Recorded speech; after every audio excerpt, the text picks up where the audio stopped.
పరిశుద్ధ నామమునకు స్తోత్రములు కలుగునుగాక. మన తండ్రి అయిన దేవుని నుండి, ప్రభు అయిన యేసుక్రీస్తు నుండి కృపా సమాధానములు మీకు కలుగునుగాక. ప్రభునందు ప్రియమైన దేవుని ప్రజలారా, ఈ మచ్చల ఆదివారమున సార్వత్రిక క్రైస్తవ సంఘము యేసుక్రీస్తు ప్రభు జయప్రవేశము యెరూషలేము దేవాలయంలోనికి జయప్రవేశము చేసిన సంఘటనను పురస్కరించుకొని దేవుని ఆరాధిస్తూ ఉన్న ఈ సమయంలో మీ అందరికీ శుభములు, దేవుని ఆశీర్వాదములు మీకు అందిస్తూ ఉన్నాను. దక్షిణ ఇండియా సంఘము ఏర్పాటు చేసినటువంటి అంశము మచ్చల ఆదివారము హోసన్న దేవాలయంలోనికి నూతన రాజు. ఈ అంశాన్ని ధ్యానం చేయటం గాను ఏర్పాటు చేయబడిన సువార్తల పాఠము పరిశుద్ధుడైన మత్తయి రాసిన సువార్త 21వ అధ్యాయము మొదటి 17 వచనములు.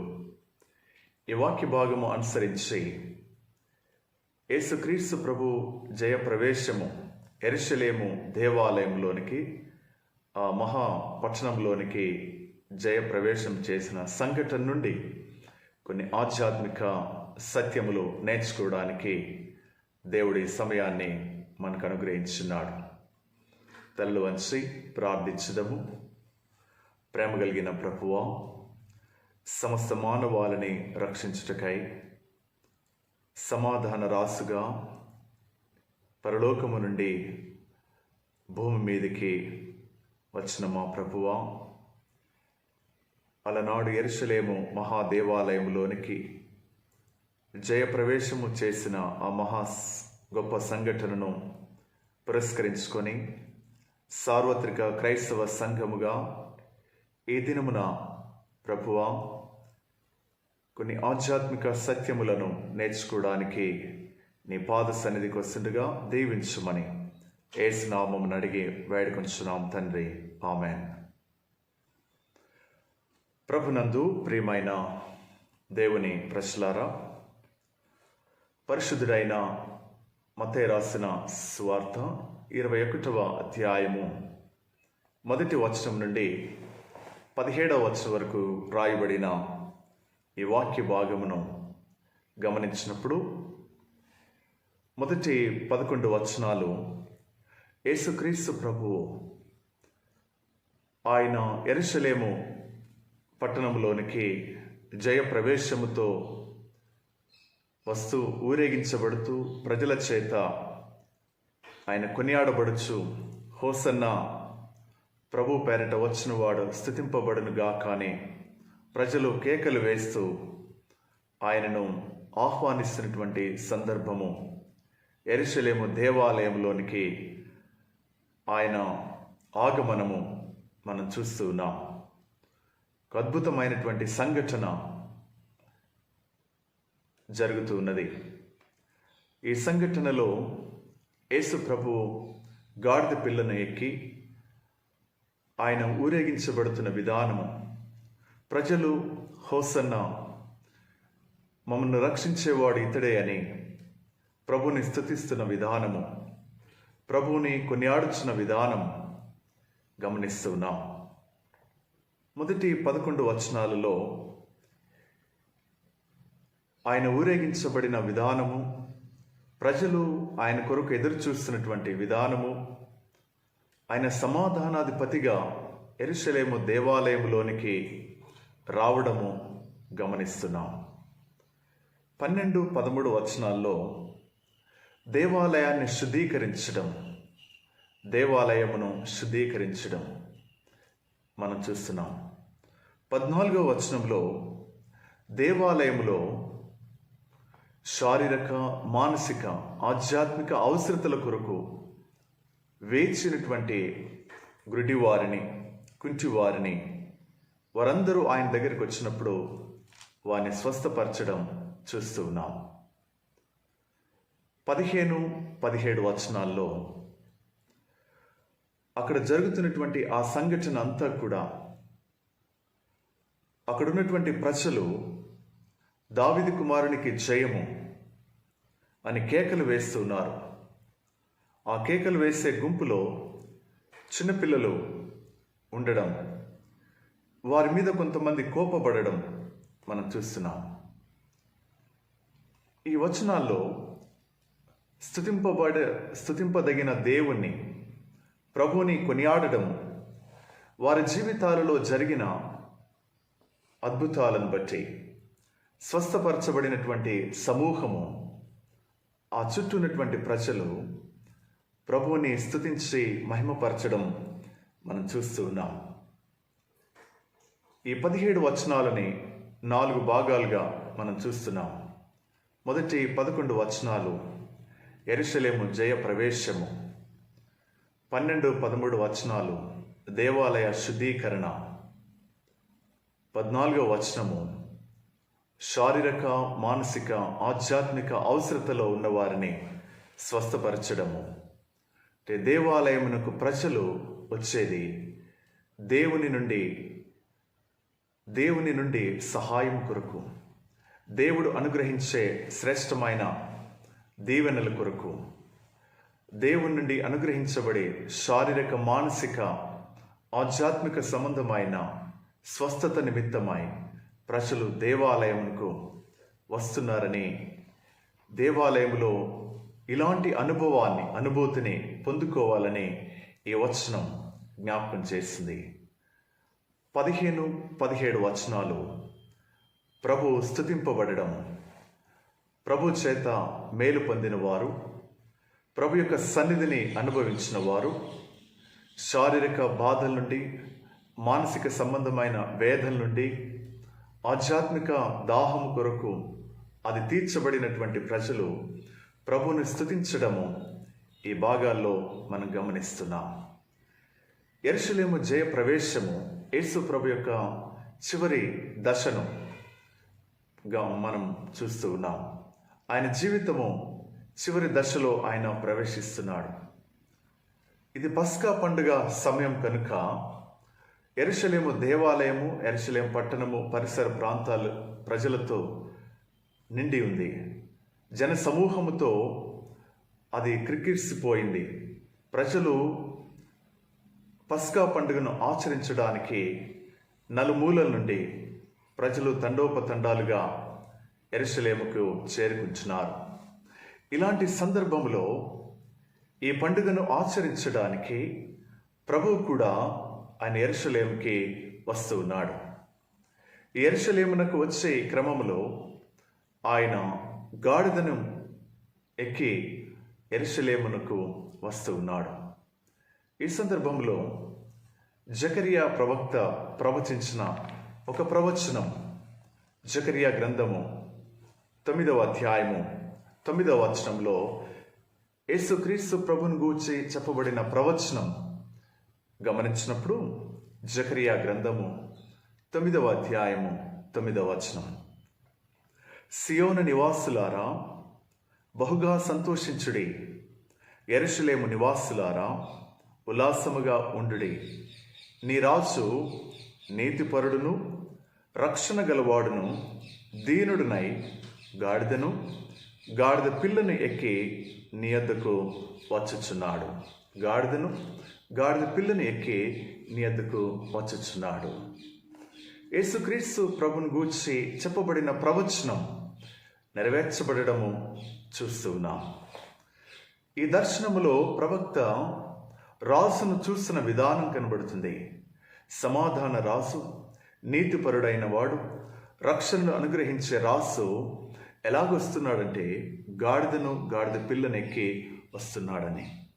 గాడిద సమాధానమునకు గుర్తు.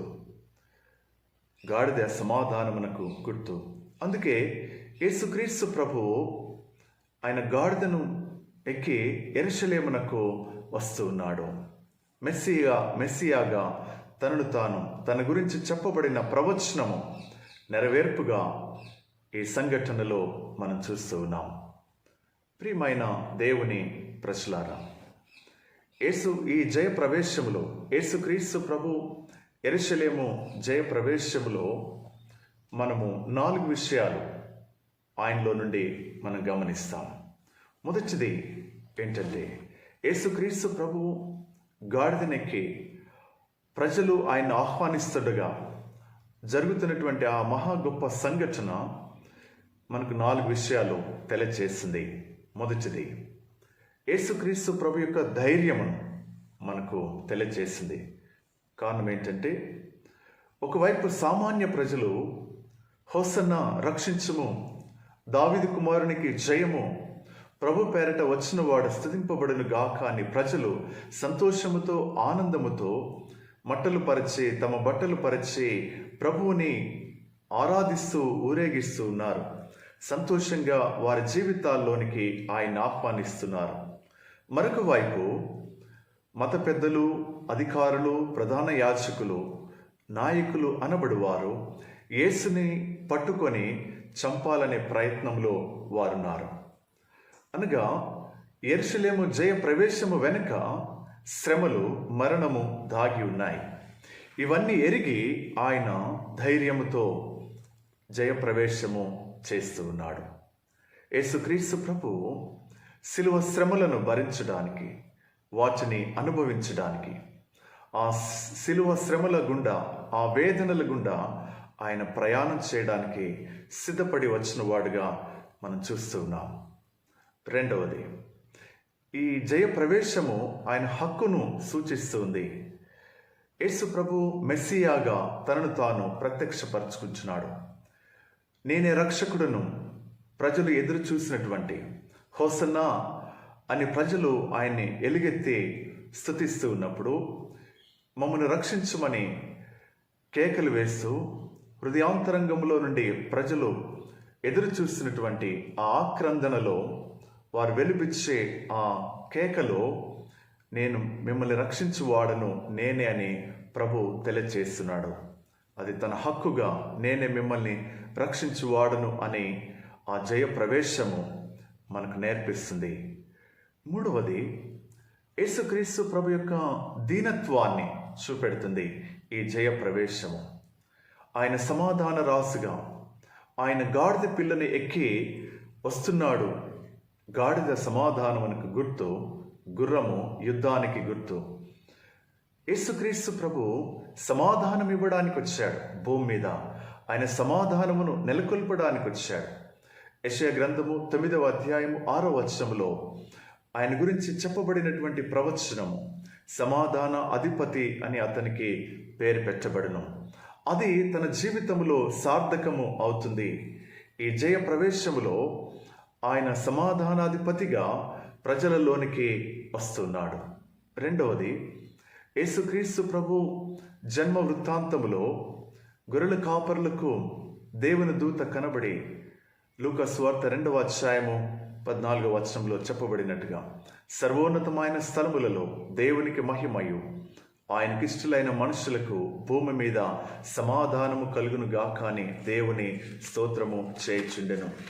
ఈ వచనాల్లో ప్రభువుని గూర్చి చెప్పబడినటువంటి సమాధానాధిపతి అంటే దేవునికి మానవునికి తెగిపోయినటువంటి సంబంధాన్ని తిరిగి పునరుద్ధరించడానికి యేసుక్రీస్తు ప్రభు వచ్చినట్లుగా మనం చూస్తున్నాం. యేసు ప్రభు యొక్క జయ ప్రవేశం, యెరూషలేము దేవాలయంలోనికి ఆయన రాసుగా ఆ జయ ప్రవేశము దేవునికిని మానవునికి మధ్య సమాధాన స్థితిని నెలకొల్పడానికి వచ్చినట్టుగా మనం చూస్తూ ఉన్నాము. సమాధానాధిపతిగా ఆయన ప్రజల్లోనికి వస్తూ ఉన్నాడు. అందుకే గాడిదను ఆయన ఎంచుకున్నాడు. అందులో దీనత్వము, ఆయన సమర్పణ, ఆయన జీవితం, ఆయన త్యాగము దీనిలో మనకు కనబడుతుంది. ప్రియులారా, మొదటి 11 వచనాల్లో యేసు ప్రభు యొక్క యెరూషలేము జయ ప్రవేశము దేని కొరకంటే ప్రజలకు సమాధానం ఇవ్వడానికి, దేవునితో మానవునికి ఉన్నటువంటి ఆ సంబంధాన్ని తిరిగి పునరుద్ధరించడానికి, పాపములో పడిపోయి దేవుని నుండి దూరమైనటువంటి మానవుని తిరిగి దేవుని యొద్దకు చేర్చడానికి సమాధానాధిపతిగా ఆయన ఆ జయ ప్రవేశ సంఘటన మనకు ఒక ధైర్యాన్ని, మనకు సమాధానపతి ఉన్నాడు, సమాధానకర్త మనకున్నాడని మనకు నేర్పిస్తుంది. మొదటి 11 వచనాలు ఈ విధంగా ఆయన సమాధానాధిపతిగా యెరూషలేములోనికి ఆయన ప్రవేశిస్తున్నాడు.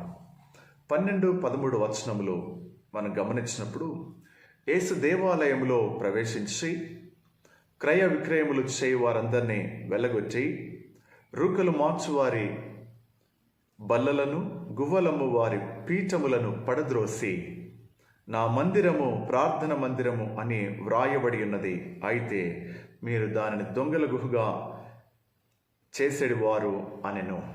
ప్రియులారా, సమాధానాధిపతిగా యెరూషలేము దేవాలయములోనికి ప్రవేశించినటువంటి యేసయ్య అక్కడ జరుగుతున్నటువంటి ఒక దృశ్యము ఆయన ఆగ్రహానికి గురి అయింది. అక్కడ జరుగుతున్నటువంటి సంఘటనలు న్యాయ విరుద్ధముగా, ధర్మానికి వ్యతిరేకంగా జరుగుతున్నాయి. ఆరాధనకు వ్యతిరేకమైన పరిస్థితులు అక్కడ నెలకొన్నాయి. వాటన్నిటిని చూసినప్పుడు ఆయన తన యొక్క సర్వాధికారాన్ని, సార్వభౌమత్వాన్ని ఆయన తెలియచేస్తున్నాడు. 12, 13 వచనాల్లో యెరూషలేము దేవాలయములో ఉన్నటువంటి పరిస్థితులు మనము గమనించినప్పుడు యేసు ప్రభు యొక్క కోపానికి అవి కారణంగా ఉన్నాయి. అయితే అక్కడున్న పరిస్థితుల కంటే ముందుగా దేవాలయం యొక్క ఆవరణం గురించి మనము, దేవాలయ నిర్మాణ శైలి ఎలాగుంటుందో మనం తెలిసినప్పుడు అక్కడ జరుగుతున్న సంఘటనలు సులభంగా అర్థం కావడానికి వీలవుతుంది. దేవాలయ యొక్క నిర్మాణ శైలి, ఎందుకు నా మందిరము సమస్త జనులకు ప్రార్థన మందిరము అనబడునని ప్రభు చెప్పాడో ఆ మాట అర్థం కావాలంటే దేవాలయ నిర్మాణ శైలి మనకు అర్థమవ్వాలి. అందుకే దేవాలయ నిర్మాణ శైలి గురించి కొన్ని విషయాలు మనం నేర్చుకుంటాం. దేవాలయ నిర్మాణ శైలిలో పరిశుద్ధ స్థలము, అతి పరిశుద్ధ స్థలము, దీని చుట్టూ విశాలమైన స్థలము ఉంటుంది. మొదటిది పరిశుద్ధ స్థలము, రెండవది అతి పరిశుద్ధ స్థలము. దీని చుట్టూ విశాలమైన స్థలం ఉంటుంది. ఈ విశాలమైన స్థలంలో అనేకమైన ఆవరణాలు ఉంటాయి. అందులో మొదటిది అన్యజనుల ఆవరణము. ఇందులో ఎవరైనా ప్రవేశించవచ్చు. అయితే అన్యజనుల కొరకు ఏర్పాటు చేయబడినటువంటి ఆవరణం ఇది. అన్యజనులు ఆ స్థలములో చేరి దేవుణ్ణి ఆరాధించడానికి కొరకు ఏర్పాటు చేయబడిన ఆవరణము అన్యజనుల ఆవరణం. అన్యులైన వారు దీన్ని దాటి లోపలికి వస్తే వారికి మరణశిక్ష విధించబడుతుంది. ఇది మొదటిది. రెండవ ఆవరణము స్త్రీల ఆవరణము. దీనిలో ఈ స్త్రీల ఆవరణంలోనికి శృంగారమును ద్వారం గుండా ప్రవేశించాలి. ఈ స్త్రీల ఆవరణంలోనికి, దీనిలోనికి యూదా స్త్రీలు మరియు పురుషులు ప్రవేశించవచ్చు, కానీ ఇతరులు అన్యజనులు ప్రవేశించడానికి వీల్లేదు. మూడవ ఆవరణము అది ఇశ్రాయేలీల ఆవరణము. ఇది పురుషులకు సంబంధించింది. ఈ పురుషుల ఆవరణములోనికి, ఈ మూడవ ఆవరణములోనికి ప్రవేశించాలంటే నికానోర్ అనే ద్వారం గుండా ప్రవేశించాలి. నికానోర్ అనే ద్వారం గుండా ఈ పురుషుల ఆవరణములోనికి ప్రవేశించాలి. నాలుగవది యాజకుల ఆవరణము. దీనిలో యాజకులు మాత్రమే ప్రవేశిస్తారు. ఈ యాజకుల ఆవరణములో దహన బలులకు బలిపీఠము, ధూపవేదిక, 7 శాఖలు గల దీపస్తంభము, సన్నిధి రొట్టెల బల్ల వంటివి ఇక్కడుంటాయి. దీని వెనకాల ఉన్నదే అతి పరిశుద్ధ స్థలము. ఇదంతటిని కలిపి దేవాలయము అంటారు. అన్యజనుల ఆవరణము, స్త్రీల ఆవరణము, పురుషుల ఆవరణము, యాజకుల ఆవరణము, అతి పరిశుద్ధ స్థలం అంతటిని కలిపి దేవాలయము అని పిలుస్తారు. ఇప్పుడు ఈ దేవాలయం అన్యజనుల ఆవరణములో జరుగుతున్నటువంటి వ్యాపారమును, అక్కడ జరుగుతున్నటువంటి అన్యాయమును యేసుక్రీస్తు ప్రభు చూసి ఆయన ఆగ్రహానికి గురైనట్టుగా అక్కడున్న వారందరినీ వెళ్ళగొట్టి ఆ బల్లను పడద్రోసి వారందరినీ అక్కడి నుంచి వెళ్ళగొచ్చినట్టుగా మనం చూస్తున్నాం. దేవాలయంలో జరుగుతున్న వ్యాపారం చూసి ప్రభు ఆగ్రహము చెంది వారందరినీ వెళ్ళగొట్టాడు.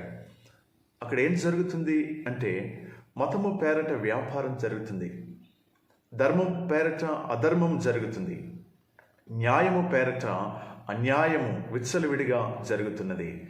దేవాలయము వ్యాపార కేంద్రంగా మారిపోయినది. అయితే ఈ వ్యాపారం అంతా ఎక్కడ జరుగుతుంది అంటే అన్యజనుల ఆవరణములో జరుగుతున్నది. అన్యజనుల ఆవరణములో జరుగుతున్నది. ఈ ఆవరణంలో యూదులు, యూదేతరులు, స్త్రీలు, పురుషులు ఎవరైనా ప్రవేశించవచ్చు. ఈ అన్యజనుల ఆవరణంలో జరుగుతున్నటువంటి వ్యాపారము రెండు విధాలుగా జరుగుతుంది. రెండు విధాలైన వ్యాపారం ఇక్కడ జరుగుతుంది.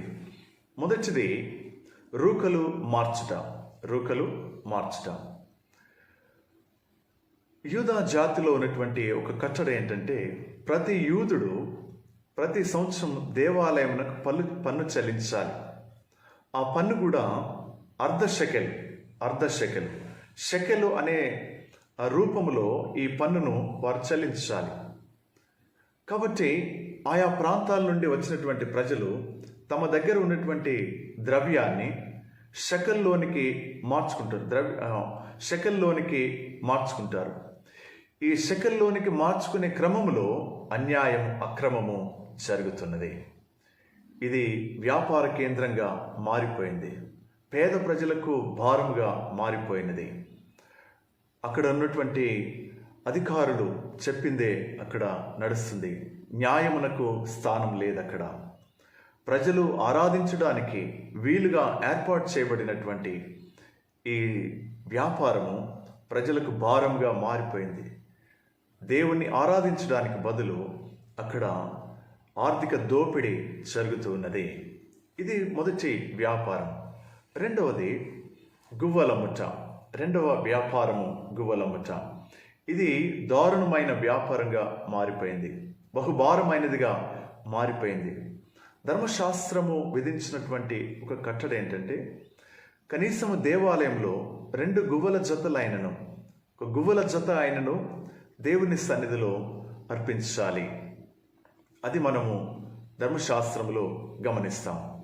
కాబట్టి ఒక భక్తులు చెప్పే మాట, చరిత్రలో చెప్పబడే మాట ఏంటంటే గువ్వల జత దేవాలయం బయట కొంటే 5 రూపాయలు, అదే దేవాలయం లోపట ఆ గువ్వలను కొంటే 75 రూపాయలు.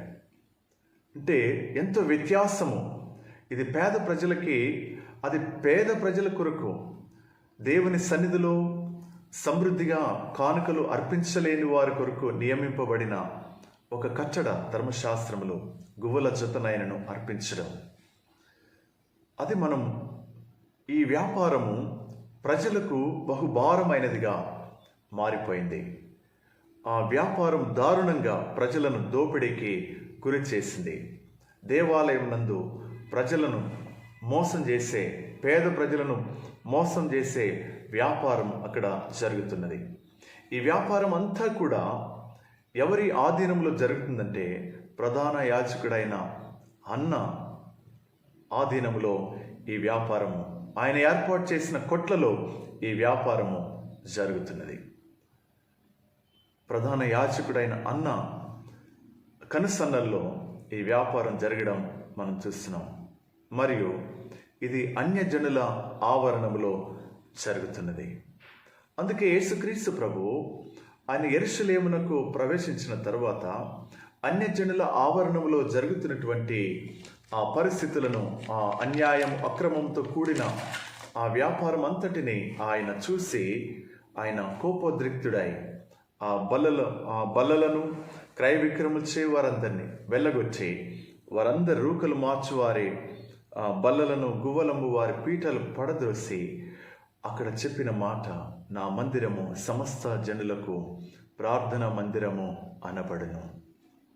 అనే మాటని, అది దేవుని మందిరము, అది ప్రార్థనా స్థలముగా, దేవుని ఆరాధించేదిగా, అది ఆరాధనకు కేంద్రముగా ఉండవలసినటువంటి ఈ స్థలము వ్యాపారమునకు, ఆర్థిక దోపిడీకి, ప్రజలను మోసం చేసే స్థాయికి దిగజారిపోయిందని ఆ వేదనతో వారందరినీ ప్రభువు వెళ్ళగొట్టడం మనం చూస్తున్నాం.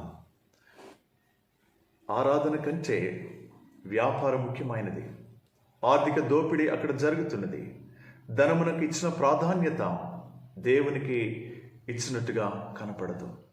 అందుకే అక్కడున్న పరిస్థితులన్నిటినీ చూసిన ప్రభు ఆయన ఆగ్రహం చెంది వారందరినీ వెళ్ళగొట్టడము ఆయన కోపానికి కారణమైంది, ఆయన వేదనకు కారణమైంది.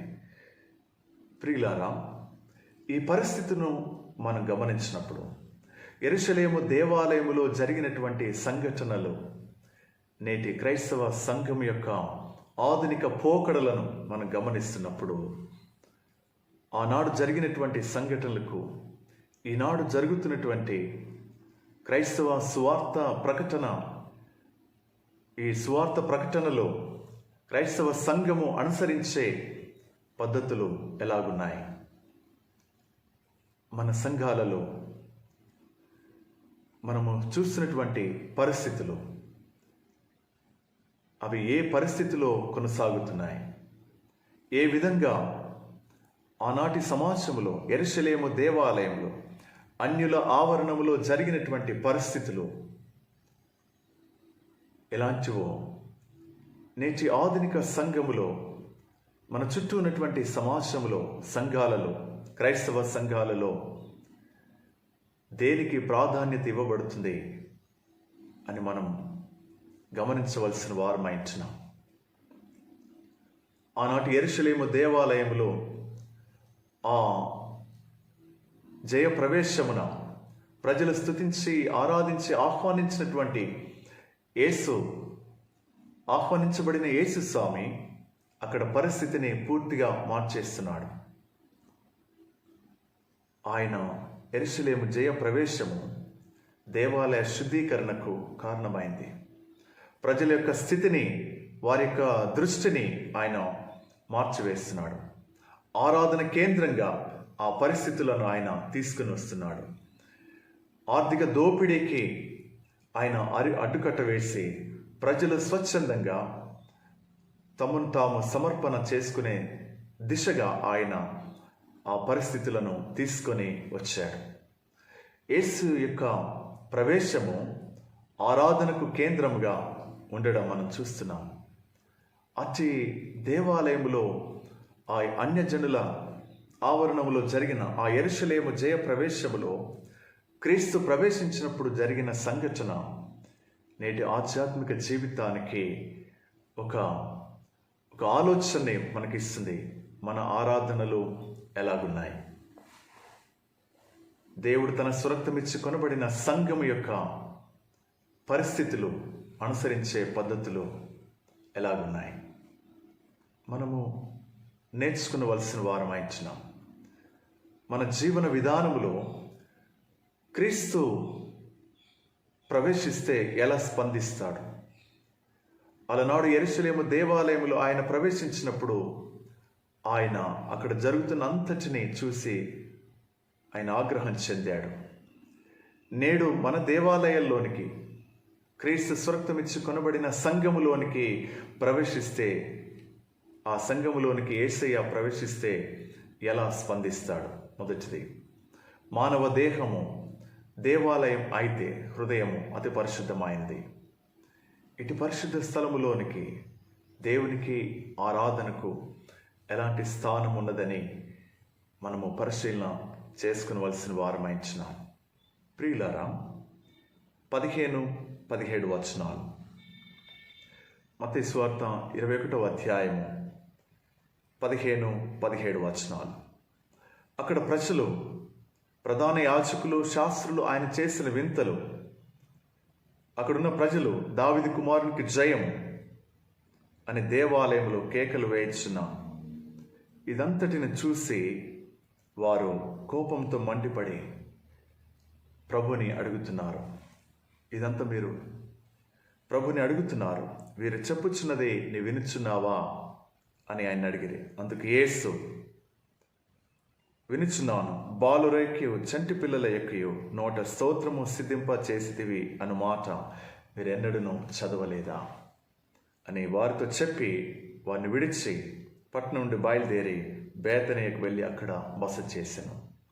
ఈ వచనాలు మనకు ఏం నేర్పిస్తున్నాయి అంటే, దేవాలయములో 15వ వచనం నుండి 14, 15, 16, 17 వచనాల్లో దేవాలయము అంటే దేవుని ఆరాధించడానికి వచ్చే ప్రజలకు వారి శారీరక, మానసిక, ఆధ్యాత్మిక పరిస్థితి విడుదల పొందే ఒక స్థలముగా అది ఉండాలి.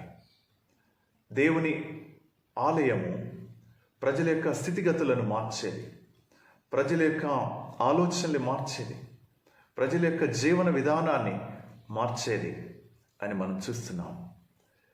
స్తుతులు చెల్లింపబడే స్థలముగా ఉండాలని ఈ వచనాల్లో మనం గమనిస్తున్నాం. దేవుని మందిరము, దేవుని ఆలయము స్తుతింపబడిన, దేవుని స్తుతించే స్థలముగా, ప్రజలు ఆదరణ పొందే స్థలముగా, ప్రజలు ఆనందించే స్థలముగా, ప్రజలు దేవుని సన్నిధిని అనుభవించే స్థలముగా ఉండాలని దేవుని వాక్యములో మనం గమనిస్తున్నాం. అలనాడు యేసుక్రీస్తు ప్రభు యొక్క యెరూషలేము జయ ప్రవేశము ఆనాటి ప్రజలకు ఒక సందేశాన్ని ఇచ్చింది. నా మందిరము సమస్త అన్యజనులకు ప్రార్థన మందిరము అనబడును. నేటి మన క్రైస్తవ, మనమున్నటువంటి సంఘాలు, మనము జీవిస్తున్నటువంటి సమాజంలో ఈ ప్రజలకు ఎలాంటి సందేశాన్ని ఇస్తుంది? మనమున్నటువంటి సంఘాలలో, మనము ఆరాధించే పరిస్థితులలో, మన చుట్టూ ఉన్నటువంటి సమాజానికి ఈ మందిరము దేవుని మందిరం అని, ఇది సమస్తమైన ప్రజలకు ప్రార్థన మందిరము అనే సందేశాన్ని మన నుండి ప్రజలు వినాలని చూస్తున్నారు. యేసు ప్రభు సర్వ మానవాళి కొరకు ఆయన ఉద్దేశించి ఇచ్చినటువంటి ఒక సందేశాన్ని చూస్తున్నాం. నా మందిరము సమస్త అన్యజనులకు ప్రార్థన మందిరము. మన మందిరాలు ఒక పరిధిని ఏర్పాటు చేసుకొని ఉన్నాయా అనే ఒక ప్రశ్న మనం వేసుకున్నప్పుడు మనకు జవాబు దొరుకుతుంది. ప్రియులారా, దేవుడు తన సురక్తమిచ్చి కొనబడినటువంటి ఈ సంఘము అనేక మందికి అది మాదిరిగా, అనేక మందికి అది సాక్ష్యముగా ఉండడానికి, దేవుడు తన సురక్తమిచ్చి కొనబడిన సంఘము ప్రజల యొక్క శారీరక, మానసిక, ఆధ్యాత్మిక అవసరతలను తీర్చేదిగా ఉండాలని, ప్రజలు ఆరాధించడానికి అనువైన స్థలముగా ఉండాలని, ప్రజలు చేరి దేవుని స్తుతించి దేవుని గణపరిచే ఒక అద్భుతమైనటువంటి సుందరమైన మందిరముగా, దేవుని సన్నిధిని అనుభవించే పరిస్థితులు ఉండేలా ఆ మందిరం ఉండాలని, దేవాలయం ఉండాలని ప్రభు ఆశపడుతున్నాడు. ఆ మందిరములో ఆరాధించే ప్రజలు ఎవరైతే ఉన్నారో వారి శారీరక, మానసిక, ఆధ్యాత్మిక పరిస్థితులన్నిటిని కూడా అది పూర్తిగా మార్చబడతాయి. యేసు ప్రభు యెరూషలేము మందిరంలో ప్రవేశించిన తర్వాత ఆ దేవాలయంలో అక్కడ గుడ్డివారు, కుంటివారు ఉన్నారు. వారందరూ ఆయన దగ్గరికి వచ్చినప్పుడు వారందరినీ ఆయన స్వస్థపరిచాడు. వారందరూ స్వస్థపరచబడ్డారు, దేవుని స్తుతించి ఆరాధించారు. ప్రియులారా, నేటి మన ఆరాధనలో ప్రజల యొక్క ఆధ్యాత్మిక దాహము, ప్రజల యొక్క శారీరక పరిస్థితులు, మానసికమైన స్థితిగతుల నుండి విడుదల పొందడానికి ఈ ఆరాధన జరగవలసిన పరిస్థితులు ఉన్నాయని మనకు అర్థమవుతుంది. యేసు ప్రభు యొక్క జయ ప్రవేశము ఆనాటి ప్రజలకు ఒక సందేశాన్ని ఇచ్చింది. నేడు ఆ సంఘటనను జ్ఞాపకం చేసుకొని ప్రభుని ఆరాధిస్తున్నటువంటి మనము మన చుట్టూ ఉన్న సమాజానికి ఒక సందేశాన్ని ఇవ్వవలసిన వారమైంటున్నాం. దేవుడు తన సురక్తమిచ్చి కొనబడిన సంఘముగా, మరి కుటుంబాలుగా, వ్యక్తులుగా మనము యేసు ప్రభు యొక్క జయ ప్రవేశము ప్రజల యొక్క స్థితిని మార్చింది, మన జీవితాన్ని కూడా మారుస్తుంది.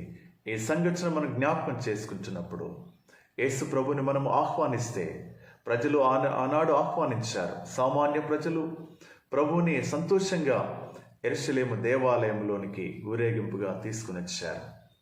అందుకే నా మందిరము సమస్త జనులకు ప్రార్థన మందిరము అనబడిననే స్వరాన్ని ఆ దినం వారు వినగలిగారు. ఈరోజు మన జీవితాల్లో ప్రభువుని మనం ఆహ్వానించినప్పుడు ఆయన మన శారీరక, మానసిక, ఆధ్యాత్మిక సంబంధమైన ప్రతి విధమైన పరిస్థితి నుండి విడుదల చేసి, ఆనాడు దేవాలయంలో గురిడివారు, కుంటివారు, ఇతరమైన రోగాలతో ఉన్న వారు స్వస్థపరచబడ్డారు. మనల్ని కూడా అలాగే స్వస్థపరిచి దేవుని స్తుతించే బిడ్డలుగా చేయగలిగినటువంటి ప్రభువును మనము సంతోషముగా ఆహ్వానించినప్పుడు, హోసన్నా ఇప్పుడే మమ్మల్ని రక్షించమని పరిపూర్ణమైన సమర్పణతో కూడినటువంటి, విశ్వాసముతో కూడినటువంటి ఆహ్వానమును మనం ప్రభువుకి ఇచ్చినప్పుడు ఆయన మన జీవితాల్లో కూడా ఈ మార్పుని తీసుకొని రాగలడు. దేవుడు మహిమ పొందగలడు. నీ ద్వారా, నా ద్వారా దేవుడు మహిమ పొందాలని, స్తుతించబడాలని, ఆయన స్తుతులపై ఆసీనుడైన వాడు గనుక ఈ వచనాల్లో, ఈ 21 వచనాల్లో అంతిమంగా మనకు జ్ఞాపకం చేయబడేది ఏంటంటే 17వ వచనం, మొదటి 17 వచనాల్లో ఆయన స్తుతింపబడినవాడు, స్తుతింపదగిన దేవుడు, ఆరాధనకు యోగ్యుడు కనుక ఆయన మన నుండి ఆరాధన కోరుకుంటున్నాడు. ఎప్పుడు ఆయన మనం ఆహ్వానించినప్పుడు ఆరాధనకు యోగ్యుడైన యేసుని మనము సరి అయిన స్థితిలో ఆరాధించగలము, ఆయన నుండి మేలులు పొందగలము. ఈ మచ్చల ఆదివారమున జయోత్సవంతో ఊరేగించబడుతున్నటువంటి యేసయ్య నా జీవితంలోనికి రావాలని ఆశపడుతున్నాడు. ఆయనను ఆహ్వానించినప్పుడు అలనాడు యెరూషలేములో ఉన్న పరిస్థితులు మార్చబడ్డాయి. మన జీవితాల్లో కూడా అలాంటి మార్పును ప్రభు తీసుకొని రాగలడు. ఆయన స్తుతింపదగిన వాడు, ఆయన ఆరాధనకు యోగ్యుడు గనుక అలాంటి ఆ అనుభవాన్ని మన జీవితాల ద్వారా ప్రభు మహిమ పొందాలని, మన జీవితాల ద్వారా ప్రభు స్తుతింపబడాలని ప్రభు ఆశపడుతున్నాడు. అలాంటి పరిస్థితిని మనము కలిగి ఉండడానికి దేవుడు తన కృప మనందరికీ దయచేయను గాక. ఆమెన్. ప్రార్థించడం. ప్రేమ కలిగిన ప్రభువా, అలనాడు యెరూషలేము దేవాలయములో నీవు జయోత్సాహంతో ప్రజలు నిన్ను ఆహ్వానించినప్పుడు, నా మందిరము సమస్త అన్యజనులకు ప్రార్థన మందిరం అనబడునని ఒక గొప్ప సందేశాన్ని వారికిచ్చాము. ఆ నినాదము, ఆ సందేశమును కలిగినటువంటి మేము కూడా మా జీవితాల ద్వారా మేమున్న సంఘాలలో ప్రభువా అలాంటి అనుభవాన్ని మేము కలిగి ఉండడానికి నీ ప్రవేశము ఆనాటి ప్రజల యొక్క పరిస్థితులను మార్చివేసింది, ఆరాధన పరిస్థితులను మార్చివేసింది. నిన్ను మా జీవితాల్లో మేము ఆహ్వానించినప్పుడు మా జీవితాల్లో పరిపూర్ణమైన సమర్పణతో కూడిన మార్పును మేము కూడా పొందగలమనే విశ్వాసంతో మీ సన్నిధిలోనికి వస్తున్నాం. దీవించము. నీ సహాయమును మాకు అనుగ్రహించి దేవాలయములోనికి ప్రభువా, ఈ శరీరం అనే దేవాలయంలోనికి, నీ పరిశుద్ధ స్వరక్తం ఇచ్చుకునబడిన ఈ దేవాలయంలోనికి మిమ్మల్ని ఆహ్వానిస్తుండగా మా ద్వారా నీవే మహిమ ఘనత పొందుమని యేసు నామమున అడిగి వేడుకొంచున్నాం తండ్రి. ఆమెన్. ఆమెన్.